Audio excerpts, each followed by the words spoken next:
it's a lot different replacing the aortic valve now than it used to be. How did they replace the aortic valve? Traditionally, it required open heart surgery. So that was a sternotomy in the middle, open the chest, replace the valve.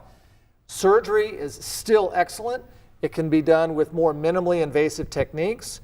And then there are catheter procedures called TAVR or TAVI, where it's a valve inside the valve to open it up. So you can go, how do you put in a TAVR, TAVR, total aortic valve replacement? Right, and so it's usually from catheters that are placed in the femoral arteries in the legs. That just seems like that'd be hard to do. Is it hard or is it easy? You've actually bought one of those here to the Dr. Yes. Bob show and showed us one time. Yeah. How difficult is it? Well, it's actually fairly straightforward. Technically, it's fairly straightforward, and we have very good success rates. We've applied it to the older and sicker patients early on, and they've done really well. And so now we're looking at the more mainstream patients with aortic stenosis. How do you decide when the person is ready for that aortic valve replacement?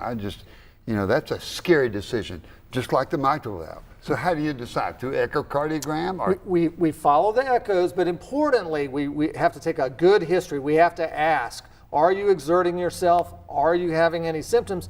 Sometimes there are no symptoms, but it's because they stay on the couch. They don't exert themselves.